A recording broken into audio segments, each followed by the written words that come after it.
마태복음 14장 22절부터 마지막 절 36절까지입니다.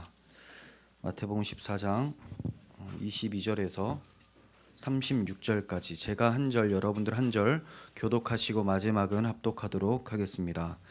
예수께서 즉시 제자들을 재촉하사 자기가 무리를 보내는 동안에 배를 타고 앞서 건너편으로 가게 하시고 무리를 보내신 후에 기도하러 땅의 산에 올라가시니 저물매 혼자 계시더니 배가 이미 육지에서 술이나 떠나서 바람이 거스름으로 물결로 말미암아 고난을 당하더라.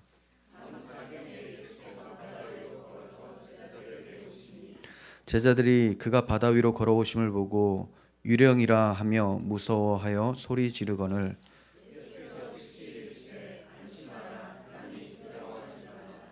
베드로가 대답하여 이르되 주여 만일 주님이시거든 나를 명하여 물 위로 오라 하소서 하니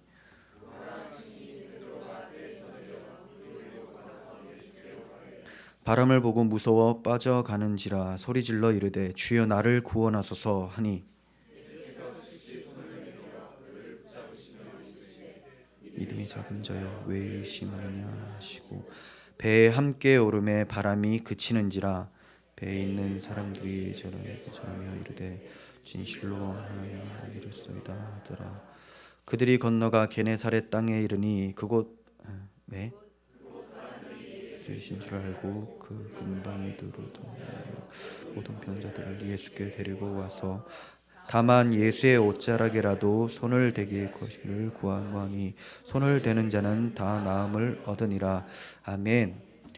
네, 오늘은 바다 위로 걸어오신 주님, 바다 위로 걸어오신 주님이라는 제목으로 말씀을 보도록 하겠습니다. 우리 지난주에는 어떤 말씀이 있었습니까? 바로 앞에 오병이어라는 기적을 예수님께서 베풀어 주셨습니다. 어디에서 베풀어 주셨죠? 빈들이었죠. 빈들. 빈들은 광야하고 동일한 단어입니다. 광야. 광야에서 5,000명을 먹이신 사건이었어요. 물고기 2마리와 떡 5개를 가지고 5,000명을 먹이신 사건. 이런 것을 대하면서 우리는 예수님이 그냥 밥을 먹여주시는 분이구나, 나의 생명을 연장시켜 주시는 분이구나, 이렇게 생각해서는 안 된다고 말씀을 드렸습니다. 자, 광야에서 떡을 배불리 먹었던 것은 이스라엘 백성들이 출애굽했을 때 40년 동안 하늘에서 만나를 먹었던 것을 기억하게 하심이고, 그 만나는 바로 하늘에서 내려오신 살아있는 떡, 영생을 주시는 떡인 예수 그리스도를 나타내기 위한 구약의 장치였다라는 것을 우리는 보게 됐어요. 자, 그러면서 모든 성도들은 이제 예수 그리스도를 먹고 마시며 살아가야 된다라는 것을 배웠는데, 예수 그리스도를 먹고 마신다라는 것은 그분을 믿는다는 거죠. 근데 그분을 믿으려면 어디로 나아가야 될까요? 광야로 나아가야 된다라는 겁니다. 광야는 황무지로 나아가라는 것이 아니라 우리들의 마음에 세상의 유혹과 여러 가치관들, 세상의 마음을 빼앗기지 않고 오직 주님만 모실 수 있고 주님만 바라볼 수 있는 상태로 만든 상태로 하나님만 바라보면서 주의 말씀을 들어야 된다라고 말씀을 드렸어요. 이렇게 빈들에서 광야에서 베풀어 주시는 그 잔치가 지금도 우리들에게 펼쳐지고 있다는 것을 말씀을 드렸습니다. 그게 어디입니까? 예배 현장이죠. 이 예배 현장에 예수님의 말씀이 선포되어지심으로 우리는 그 생명의 떡을 먹으면서 영생하며 하나님 나라로 가고 있는 중이죠. 좀 조용히 좀 시켜주세요. 여기.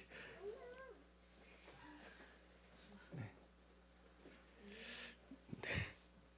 자, 제 딸이 문제네요, 항상.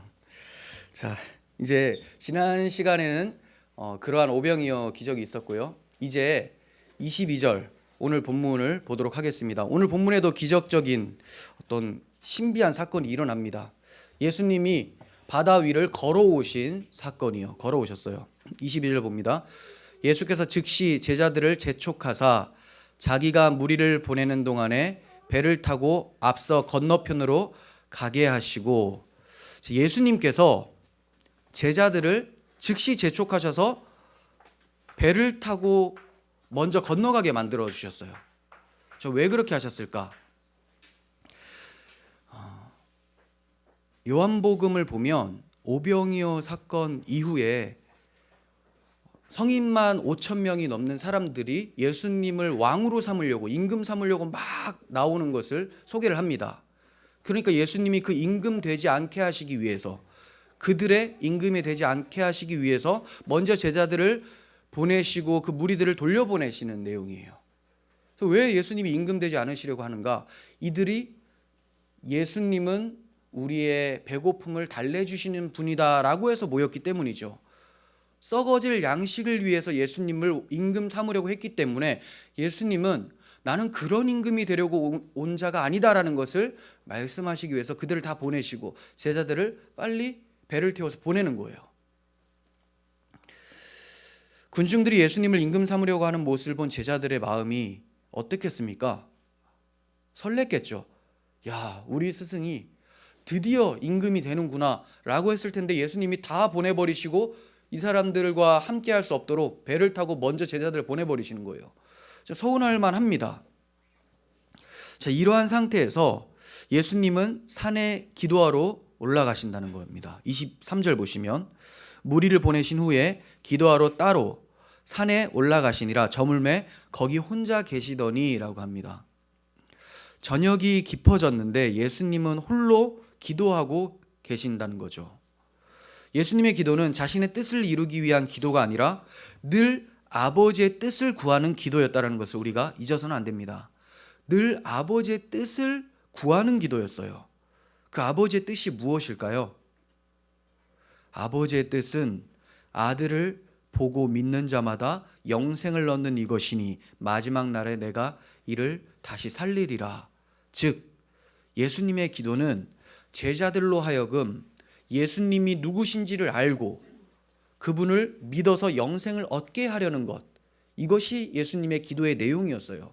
왜냐하면 그것이 아버지의 뜻이었기 때문이죠.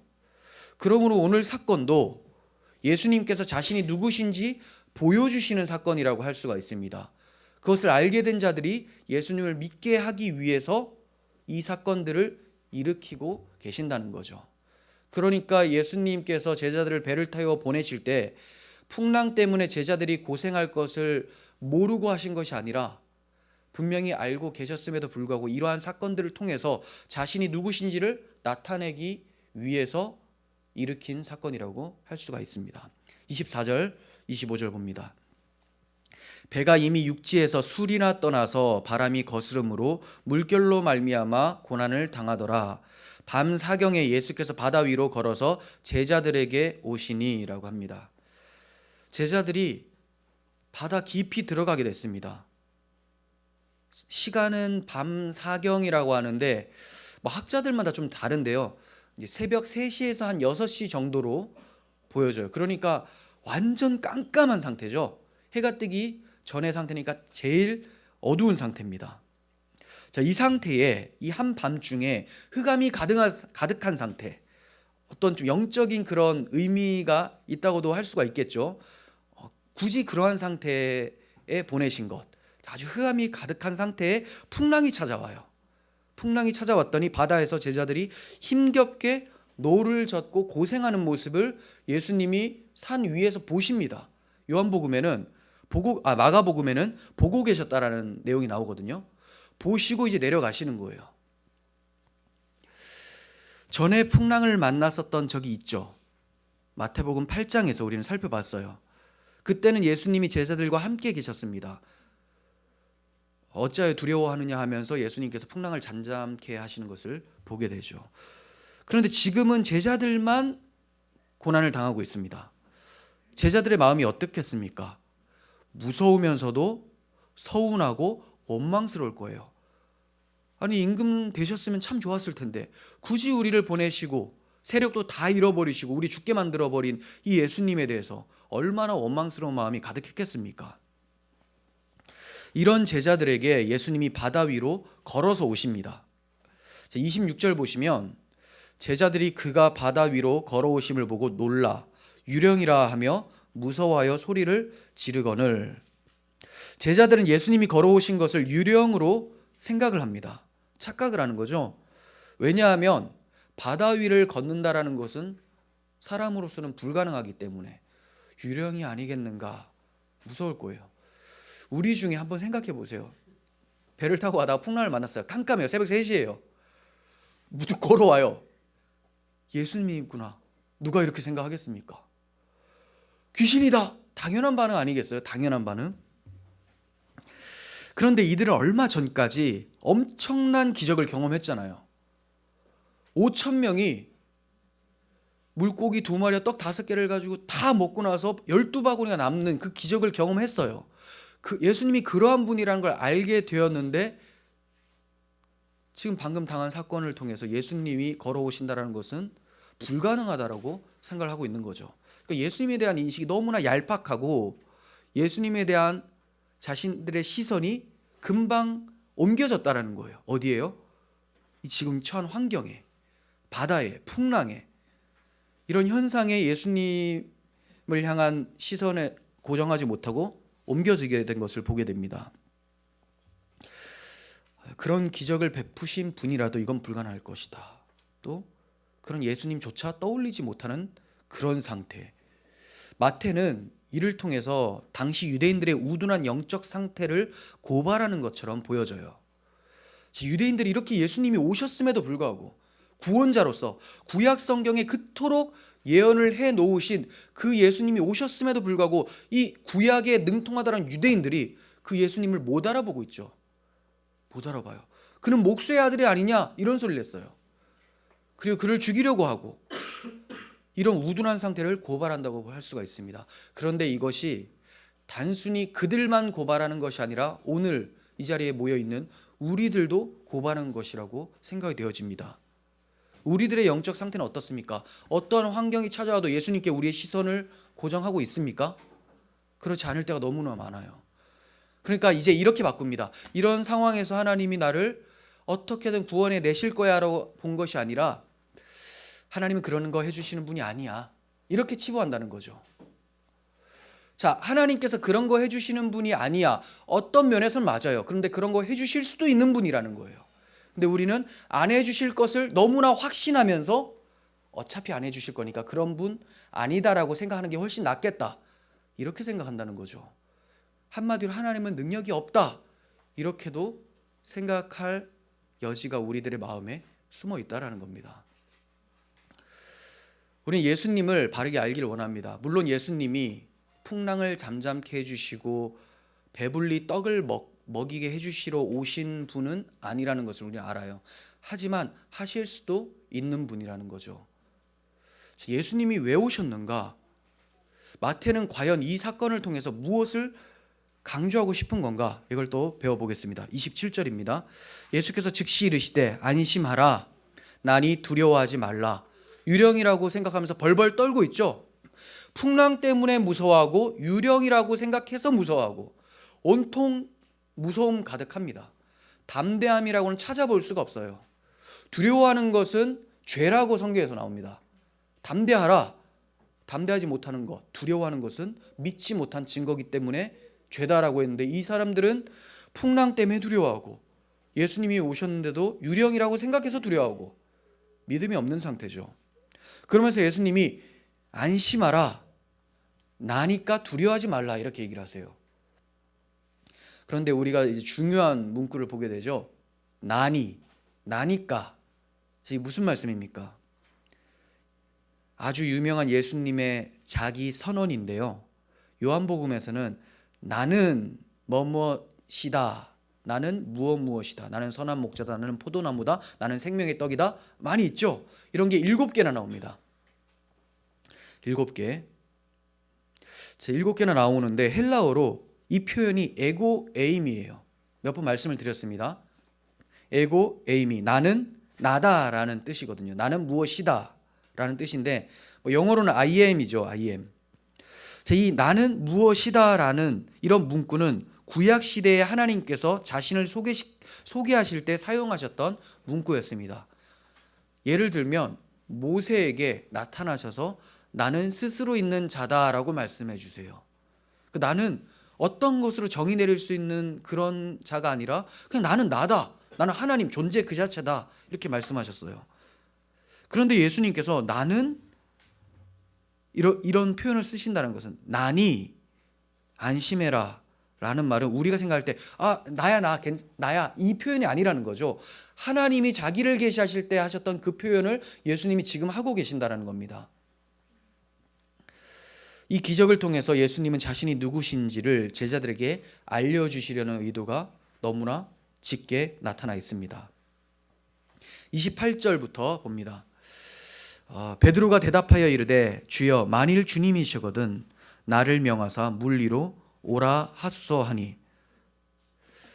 자, 베드로가 이제 주님이라는 소리를 들으니까, 나다라는 소리를 들으니까 주님께 오히려 이제 이런 제안을 합니다. 정말로 주님 맞습니까? 정말로 주님 맞다면 나를 물 위로 오라고 얘기해 주세요. 이거 뭐가 깔려 있다는 겁니까? 주님이시라면, 물 위를 걸어오신 분이 주님이시라면 주님이 오라고 하면 나도 걸을 수 있는 거 아니겠습니까? 그죠? 대단한 믿음 같아요.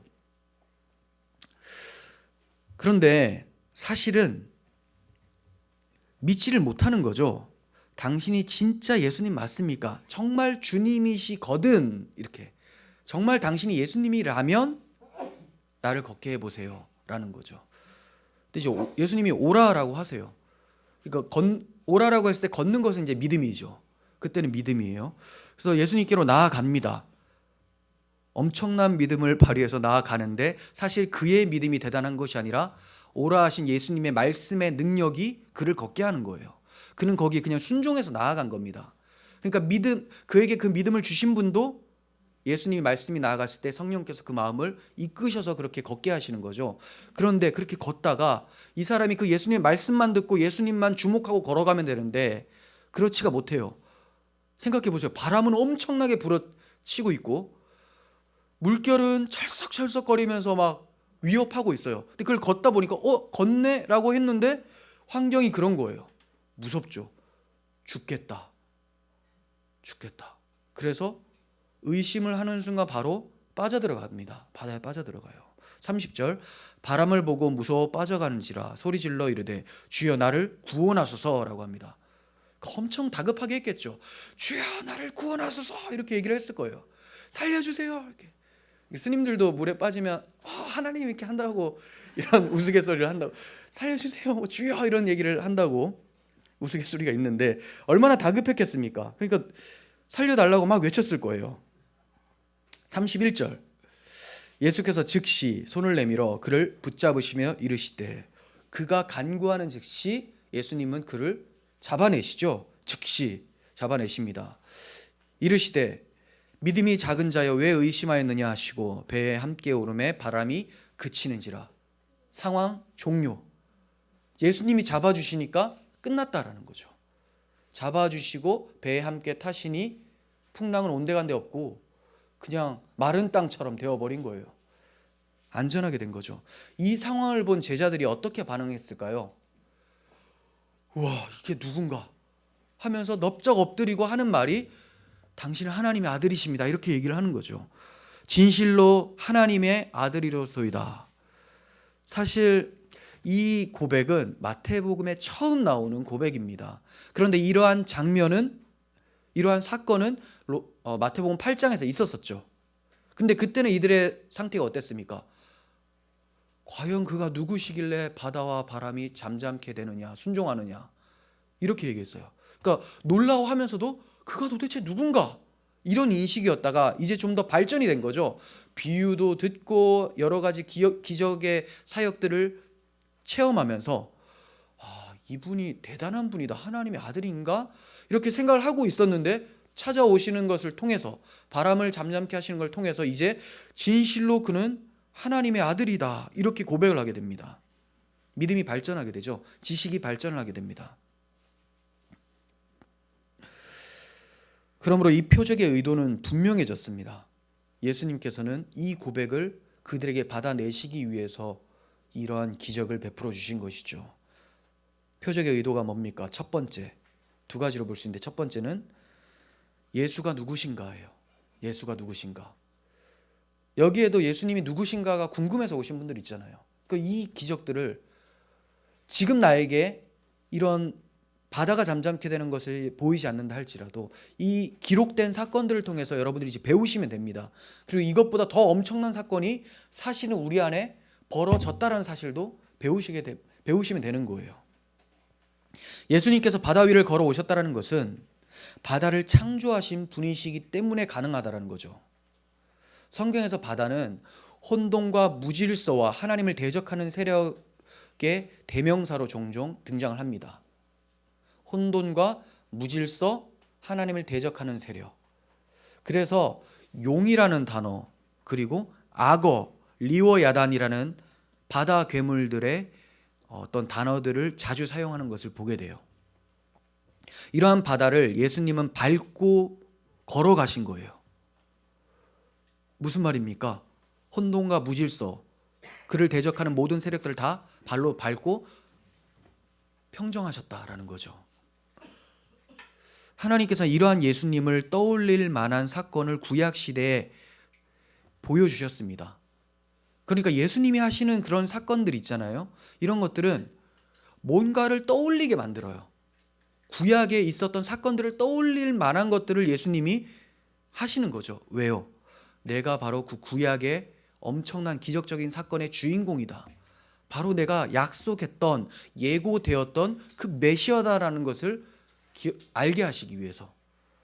그러니까 이런 사건들을 딱 봤을 때 제자들 같은 경우는 구약 성경을 떠올리게 되는 거죠. 유대인들. 우리들도 구약 성경을 많이 읽었다면 생각나는 사건들이 있게 된다는 겁니다. 그게 뭐냐? 첫 번째는 노아의 홍수입니다. 노아의 홍수를 가리키는 시편 29편을 봅니다. 3절, 여호와의 소리가 물 위에 있도다. 영광의 하나님이 우레소리를 내시니 여호와는 많은 물 위에 계시도다. 여호와께서 홍수 때 좌정하셨으며 여호와께서 영원토록 왕으로 좌정하시도다. 자, 이거는 노아의 홍수죠. 여호와께서 노아 홍수 때 영원토록 왕으로 좌정하셨다. 이렇게 표현하고 있습니다. 왜 왕으로 좌정하셨습니까? 노아의 홍수 때 왕으로 좌정하셨다라는 말은 우리도 좀 전에 찬송을 했지만 왕이시여 임하셔서 좌정하사 다스리소서라고 하죠. 다스리소서. 하나님이 홍수 때 임하신 이유는 다스리기 위해서예요. 뭘 다스리냐?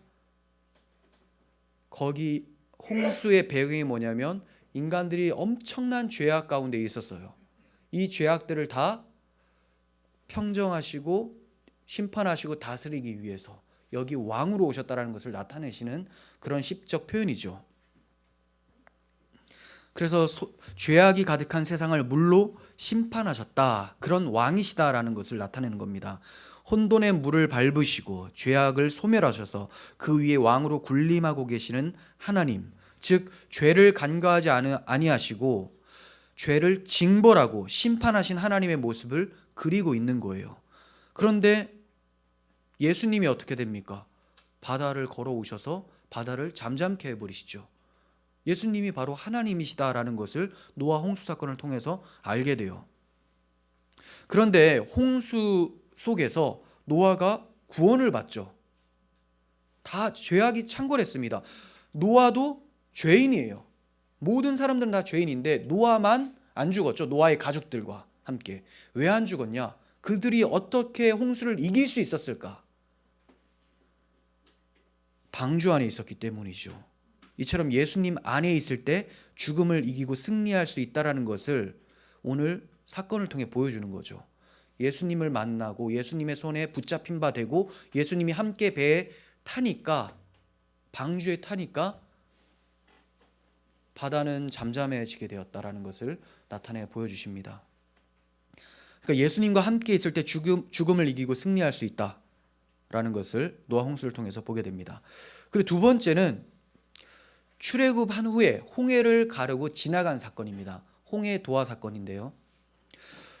주님께서 바다를 건너신 사건이 이 홍해 도하와 굉장히 비슷합니다. 이스라엘이 홍해를 어떠한 모습으로 건너갔습니까? 이스라엘이 어떠한 모습으로 홍해를 건너갔습니까? 막 수영하면서 건너갔습니까? 아니죠. 마른 땅처럼 지났어요. 마른 땅. 운동장처럼 달리기 하듯이 그냥 지나가는 거예요. 출애굽기 15장 19절은 모세가 홍해를 지나고 나서 노래하는 내용이거든요. 그 노래 내용 보시면 바로의 말과 병거와 마병이 함께 바다에 들어가매 여호와께서 바닷물을 그들 위에 되돌려 흐르게 하셨으나 애굽의 군대들은 다 죽었다라는 거죠. 그렇죠? 이스라엘 자손은 달라요. 바다 가운데서 마른 땅으로 지나간지라. 어떻게 바다가 마른 땅입니까? 하지만 하나님이 그렇게 하셨다라는 거예요. 바다는 하나님의 심판, 진노를 상징하는데 이 모든 것들을 다 잠재우시고 그들은 진노를 면하게 하셨다라는 겁니다. 아니 바닷물이 다 사라져도 물이 칠퍽칠퍽 할 거 아닙니까? 진흙 같고 자갈도 있고. 근데 마른 땅 같았다. 하나님이 완전히 다르게 만들어 버리신다라는 거죠. 즉 바닷물이 없는 듯이 건너시는 주님의 모습을 생각하게 합니다. 오늘 본문에서도 바다를 걷는 느낌이 아니에요. 예수님이 그냥 맨 땅을 걸어가시는 느낌입니다. 베드로도 예수님 봤을 때는 그렇게 걸었어요. 자, 이와 같이 이스라엘 백성들이 하나님의 말씀을 의지하여 모세가 지팡이를 냈을 때 바다가 갈라진 것을 건너간 것처럼 이들도 예수님을 의지하고 걷는다면 마른 땅으로 걸어갈 수 있다. 바다를 땅과 같이 반석 위를 걷는 것 같이 걸어갈 수 있다는 것을 보게 되는 거죠. 이렇게 이스라엘이 홍해를 건널 수 있는 능력이 어디에서 출발했다고 생각이 됩니까? 이스라엘이 홍해를 건널 수 있는 능력이 어디에서 출발했다고 할 수 있겠습니까? 크게 말하면 하나님의 능력, 더 엄밀히 말하면 출애굽 어린 양의 피입니다. 생각해 보세요. 이들이 광야로 나올 수 있는 첫 번째 힘이 뭐였냐면, 물론 첫 번째 힘이자 끝까지 가는 힘이에요. 첫 번째 힘이 어린 양의 피를 그들의 문설주에 발랐더니 하나님이 죽음의 사자를 넘어가게 하셨던 거죠. 피를 바르지 않은 사람들 다 죽었어요. 자, 이렇게 출애굽시키신 하나님이 나왔으니까 이제 홍해에서 다 죽으라고 하시겠습니까? 아니라는 거예요. 어린 양의 피의 능력은 바다 또한 마른 땅처럼 걷게 하는 능력이 있다는 겁니다. 이와 같이 예수 그리스도 하나님의 어린 양을 믿는 믿음으로 바다를 걸을 수 있다는 것을 말씀을 하는 것입니다. 자, 세 번째 사건은 출애굽 홍해 사건과 굉장히 비슷한 요단강 건넌 사건이에요. 요단강 도하예요. 그러니까 이스라엘 백성들이 두 번의 물을 건너거든요. 이집트에서 나와서 첫 번째 홍해를 건너고요. 가나안 땅에 들어가기 직전에 다시 한번 요단강이라는 데를 건너요. 요단강은 평상시는 되게 얕은데 우기가 되면 엄청 깊어지면서 물결이 세집니다. 그냥 지나갈 수는 없는 상태예요. 이스라엘 백성들이 요단강을 건너서 약속의 땅에 들어가게 되죠. 건너서 들어가게 됩니다. 어떻게 들어갑니까? 그냥 건너지 않아요. 그냥 건넌 사람들은 다 죽습니다. 그래서 제사장들이 하나님의 언약궤를 어깨에 메고 먼저 들어가요. 들어가서 발을 담그자 그냥 물이 그쳐버리는 거죠.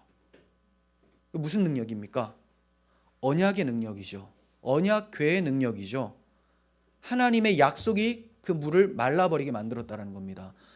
그 언약궤를 따라서 걷는 모든 이스라엘 백성들은 요단강을 지날 수 있었어요. 이와 같이 예수님이 하나님의 언약입니다. 예수님은 하나님의 언약이 실체이신 그분이에요. 그분을 믿고 건너는 사람들은 요단강을 마른 땅처럼 걸을 수 있다는 것을 오늘 본문을 통해서 보게 됩니다. 여러분, 예수님은 구원의 방주시고요, 어린 양이 되시고 하나님의 언약궤가 되십니다. 이 예수님이 죄악이 가득한 세상 속에서 자기 백성들이 침몰당하지 않고 약속의 땅으로 들여 보내주실 수 있는 구원자시라는 거예요.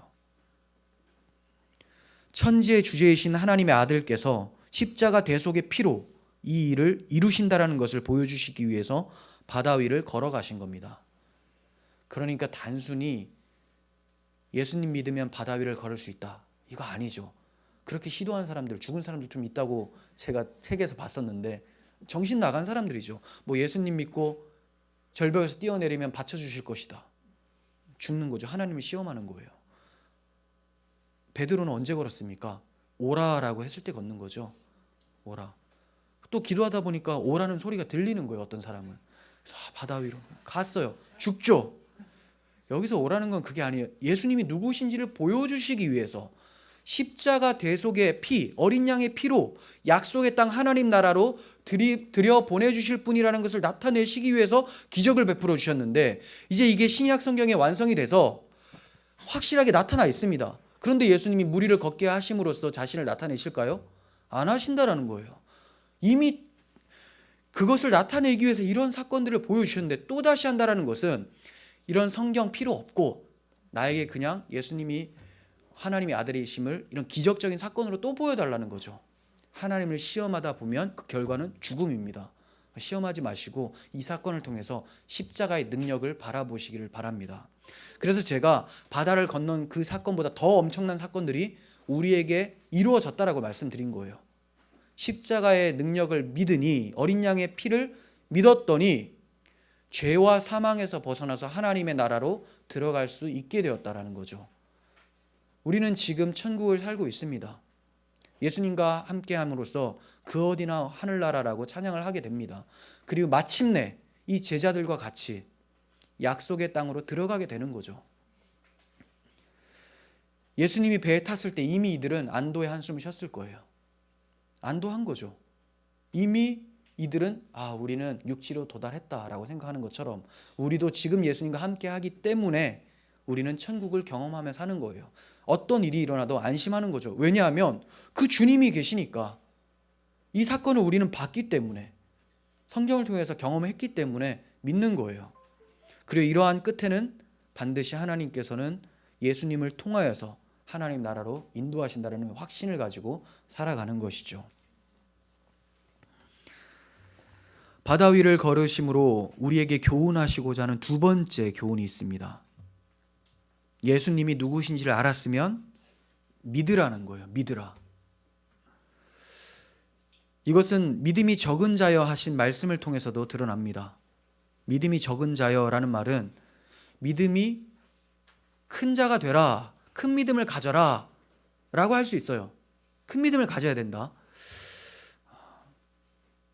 근데 그러면 어떤 게 큰 믿음이고 어떤 게 적은 믿음일까? 좀 추상적이지 않습니까? 마치 믿음의 어떤 양처럼 이렇게 느껴진단 말이에요.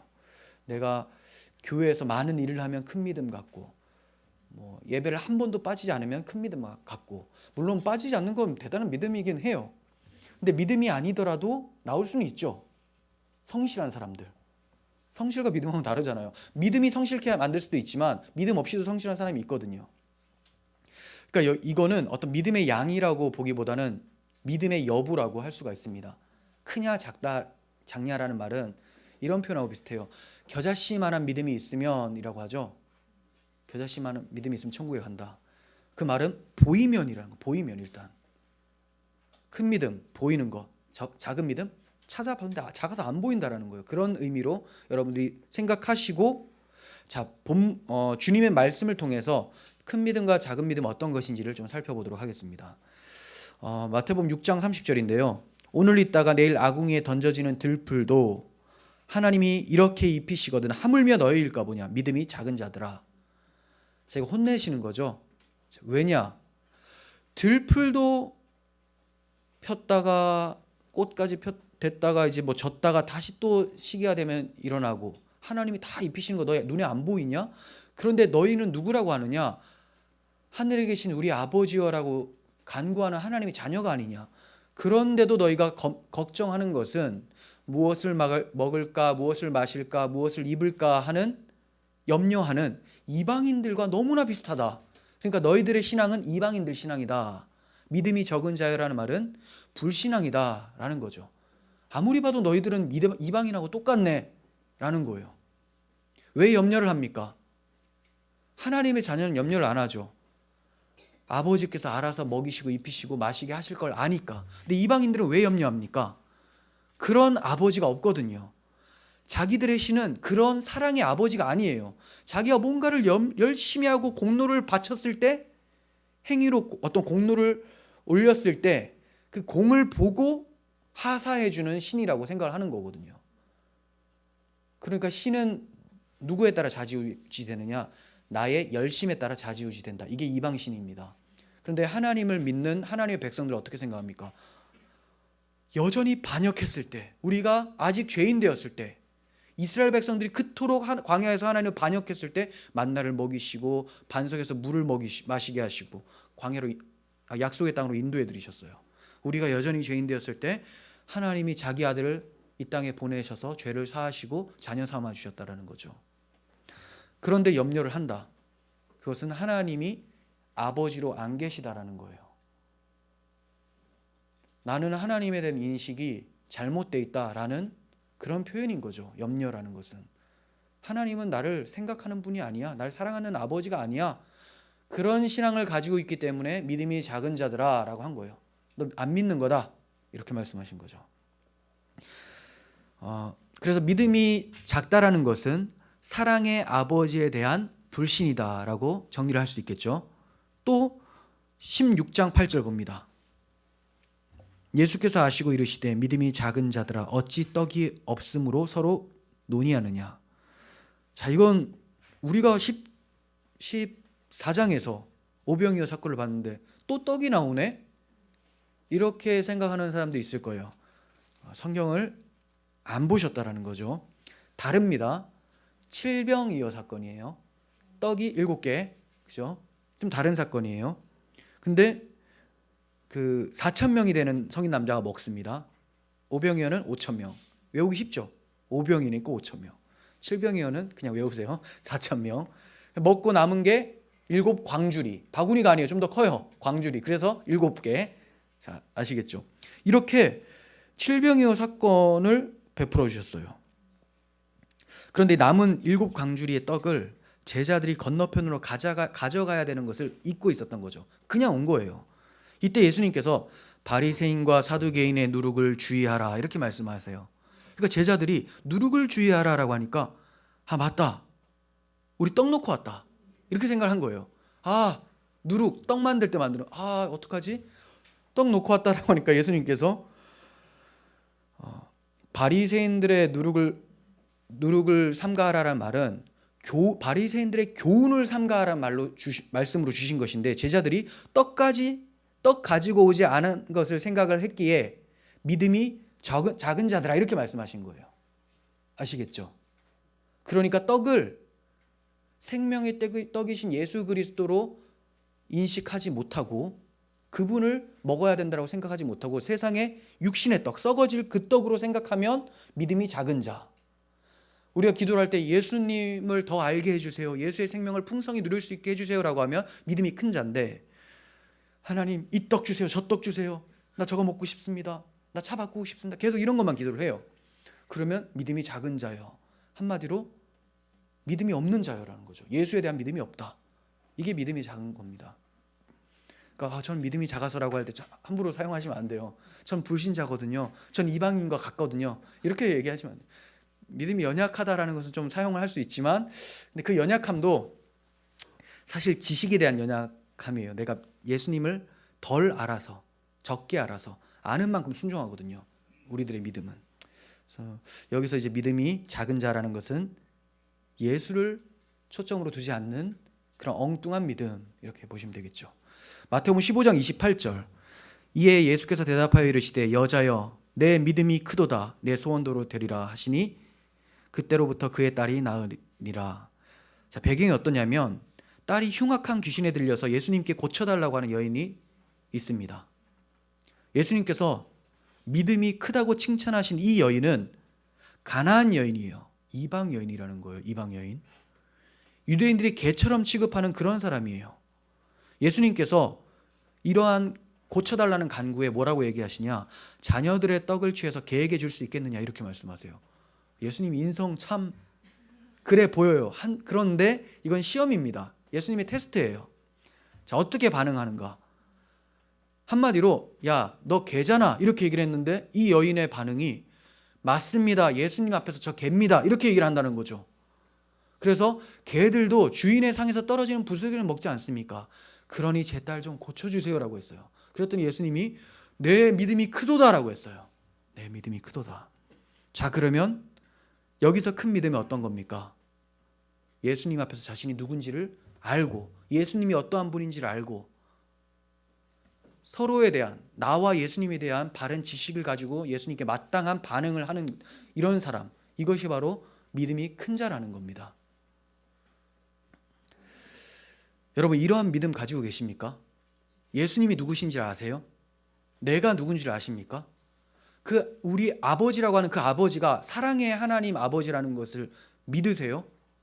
그렇다면 여러분들은 큰 믿음을 가지고 계신 것이고, 그렇지 않고 엉뚱한 방향으로 나아가고 있고, 내가 누군지 모르고 내가 괜찮은 사람인 줄 알고 왕으로 생각하고 예수님은 내 종이라고 생각해서 뭐 이렇게 알라딘 램프의 지니처럼 뭔가를 해주는 그런 분이라고 생각하고 있다면 작은 믿음, 없는 믿음, 가짜 믿음이라는 거죠. 마태복음 14장은 믿음이 적은 자인 제자들과 대조해서 마지막에 믿음이 큰 자들을 보여주고 계십니다. 그래서 제가 굳이 어울리지 않는 것 같은 마지막 본문을 실었어요, 같이. 자, 그게 뭐냐? 34절부터 36절의 내용입니다. 믿음이 적은 제자들의 모습이 있었죠. 벌벌 떨면서 유령인가 저 누군가 알아보지도 못하고 무서워하고 있는 제자들, 그의 대조에서 믿음이 큰 자들 게네사렛 사람들의 모습이에요. 그들이 건너가 게네사렛 땅에 이르니 그곳 사람들이 예수이신 줄을 알고, 자, 여기 차이가 나죠. 유령이다라고 했던 제자들, 여기는 예수님인 줄 알았어요. 이 대조가 있습니다. 그 근방에 두루 통치하여 모든 병자들을 예수께 데리고 와서 다만 예수의 옷자락에라도 손을 대게 하시기를 간구하니 손을 대는 자는 다 나음을 얻으니라. 다 나음을 얻었다는 것은 구원받았다는 거죠. 자, 이들이 배에 타서 풍랑을 이기고 건넜어요. 구원받았다라는 그 상징적인 의미입니다. 똑같이 구원을 받았는데 첫 번째 부류는 믿음이 너무 없고 두렵고 떨리는 나머지 예수님을 유령이라고 생각하고 벌벌 떨고 있었는데 예수님의 강력한 찾아오심의 은혜로 그들이 구원을 입었어요. 자, 그에 반해 우리는 어떤 믿음을 사모해야 되느냐? 게네사렛 땅에 사는 사람들처럼 예수님의 옷자락에 손이라도 대면 낫겠다라고 하는 그 혈루증, 12의 혈루증을 앓았던 여인을 생각나게 하는 그런 본문을 다시 실어놓고 있다는 거죠. 12의 혈루증 앓는 여인이 예수님의 옷자락에 손만 대도 나을 수 있겠다라고 생각했었어요. 그걸 앞에 실어놓고 오늘 본문을 여기 실어놓고 본문 마지막에 또 혈루증 여인과 같은 게네사렛 사람들의 모습을 실어놨습니다. 한마디로 여인들 또는 이방 여인들은 이렇게 예수님을 알아보는데 유대인들 너희들 뭐하냐? 제자들 너희들 뭐하냐라는 거죠. 우리들에게 찔리는 말씀으로 받을 수 있어야 되고, 또 우리가 사모하기를 혈루증 앓는 여인과 같이 게네사렛 병자들과 같은 마음으로 예수님을 붙잡는 심정으로 신앙생활을 해야 된다는 것을 알게 됩니다. 풍랑이 있는 바다와 같은 세상을 건너갈 수 있는 사람은 아무도 없습니다. 자기들의 능력으로는 건너갈 수가 없어요. 그러므로 우리는 그리스도를 더욱 알고 더욱 바라봐야 되죠. 히브리서 기자가 이것을 권면합니다. 12장 1절, 이러므로 우리에게 구름같이 둘러싼 허다한 증인들이 있으니 모든 무거운 것과 얽매기 쉬운 죄를 벗어버리고 인내로써 우리 앞에 당한 경주를 하며 믿음의 주요 또 온전하게 하시는 이인 예수를 바라보자. 그는 그 앞에 있는 기쁨을 위하여 십자가를 참으사 부끄러움을 개의치 아니하시더니 하나님 보좌 우편에 앉으셨느니라. 우리가 믿음의 경주를 해야 돼요. 그러기 위해서는 이 경주가 길어요. 가다가 포기할 것 같은 마라톤이라는 겁니다. 우리 힘으로 가다 보면 풍랑을 만난 제자들과 같이 중간에 침몰될 수 있어요. 그런데 우리 힘이 아니라 예수님을 바라보고 간다면, 예수님이 오라 하는 그 음성만 쫓고 따라간다면 바울과 같이 내가 이제 떠날 시각이 가까웠고 주님께서 나에게 면류관을 주실 때가 가까웠다. 표대를 향해 내가 달려가노라 라고 하는 그런 고백을 할 수 있게 된다는 거죠. 예수님, 믿음의 주요, 내 믿음의 주인이 내가 아니라 예수님이라는 거예요. 그분만 바라보고 갈 때 우리의 믿음을 지킬 수가 있습니다. 그분이 우리의 믿음을 온전하게 하시는 분입니다. 그분이 어떠한 일을 하셨길래 우리가 그분만 바라봐야 되느냐? 십자가를 참으셨다고 해요. 그 고난을 참으시고 어떻게 참으셨냐? 고난 이후에, 십자가 죽음 이후에 부활의 기쁨을 바라보시면서, 그 많은 영혼을 구원하실 것을 바라보시면서 부끄러움을 개의치 아니하시고 십자가를 지셨다라는 겁니다. 그렇다면 우리가 그 예수님이 우리와 함께 하시고 그분을 바라보고 한다면 지금 어려운 일 찾아와도 우리는 넉넉히 걸어갈 수 있다. 이것을 히브리서 기자가 강조를 하고 있는 겁니다. 구름같이 둘러싼 허다한 믿음의 증인들이 물로 심판받는 세상에서 방주를 만들고 그 방주에 탔습니다. 홍해를 어린 양의 피로 건넜습니다. 하나님의 약속을 따라 언약궤를 메고 요단강을 건넜습니다. 제자들도 결국 바다를 건넜습니다. 방주와 어린 양의 피와 언약궤가 가리키고 있었던 구원의 실체이신 그리스도와 함께 있었기 때문에 건너갈 수 있었던 것입니다. 자신들의 힘으로는 풍랑을 이길 수가 없어요. 제자들 중에 여럿이 평생을 갈릴리에서 어부로 살았었지만 몰아치는 풍랑 속에서 할 수 있는 것은 아무것도 없었습니다. 성도는 바다라는 세상에서 빠지는 자들이 아니라 주님과 함께 바다를 건넌 후에 주님을 찬양하는 사람들이에요. 그러기 위해서는 오늘도 믿음의 주요, 온전하게 하시는 이인 예수를 바라보시길 바랍니다. 그리고 나서 모세가 찬양한 것처럼 계시록에 어린 양의 찬양이라고 그 표현을 하고 있는데, 우리 또한 하나님 나라 가서 어린 양, 구원하신 예수 그리스도의 십자가를 찬양할 수 있게 되는 것입니다. 결국 우리는 그 주님과 함께 죄 많은 세상 바다 위를 걸으면서 바라는 항구로 반드시 들어가게 될 것입니다. 우리 시편 107편 읽으면서 마치도록 하겠습니다. 자, 함께 눈으로 봐주시길 바랍니다. 배들은 바다 위에 띄우며 큰 물에서 일을 하는 자는 여호와께서 행하신 일들과 그의 기이한 일들을 깊은 바다에서 보나니. 자, 이게 누굽니까? 이스라엘 백성들이에요. 그리고 여러 믿음의 조상들입니다. 여호와께서 명령하신즉 광풍이 일어나 바다 물결을 일으킨도다. 그들이 하늘로 솟구쳤다가 깊은 곳으로 내려가나니 그 위험 때문에 그들의 영혼이 녹는도다. 제자들이 생각나죠? 그들이 이리저리 구르며 취한 자같이 비틀거리니 그들의 모든 지각이 혼돈 속에 빠지는도다. 이에 그들이 그들의 고통 때문에 여호와께 부르짖으매 그가 그들의 고통에서 그들을 인도하여 내시고 광풍을 고요하게 하사 물결도 잔잔하게 하시는도다. 그들이 평온함으로 말미암아 기뻐하는 중에 여호와께서 그들이 바라는 항구로 인도하시는도다. 여호와의 인자하심과 인생에 행하신 기적으로 말미암아 그를 찬송할지로다. 백성의 모임에서 그를 높이며 장로들의 자리에서 그를 찬송할지로다. 예수님이 오시기 전에 이 시편이 기록이 되었습니다. 근데 예수님이 오셔서 이 시편의 내용을 이루셨죠. 이스라엘 백성들이 애굽에서 그토록 고통스러워하며 탄식하며 부르짖었을 때 하나님께서 그 부르짖음을 들으시고 그들을 인도해 내셨어요. 애굽 땅은 폭풍이 이는 바다와 같은 것이었어요. 또 그들이 광야를 살아갑니다. 폭풍 속을 살아가는 것처럼 짐승의 위협과 적군들의 위협과 먹을 것 없는 그런 상태에서도 하나님 먹이시고 입히시면서 광야를 지나게 하시고 마침내 약속의 땅에 들여보내주셨습니다. 오늘 본문에서와 같이 제자들이 스스로의 힘으로는 풍랑을 건널 수 없었지만 예수님이 함께 하시니 풍랑이 잠잠케 되고 육지로 들어가게 되었었던 것이죠. 예수님이 이제 누구신지 아시겠죠? 그분과 함께 세상이라는 바다를 건너가시겠습니까? 이렇게 건너갈 수 있는 믿음, 그분과 동행하는 것이 바로 믿음입니다. 주님께서 우리에게 큰 믿음을 가진 자여라고 칭찬해 주실 것을 간절히 소원합니다. 기도하겠습니다. 하나님 아버지, 저희들의 믿음은 너무나 연약하고 거짓됩니다. 하나님의 믿음이 저희에게 선물로 주어져야 하지만 참된 믿음을 가지고 살아갈 수 있습니다. 예수님이 누구신지 바르게 알게 하여 주시고 그 예수님을 우리의 주와 그리스도로 모시고 살 수 있게 하여 주시옵소서.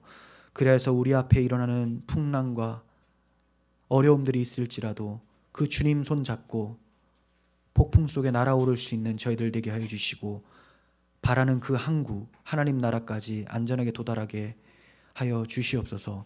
예수님의 이름으로 기도합니다. 아멘.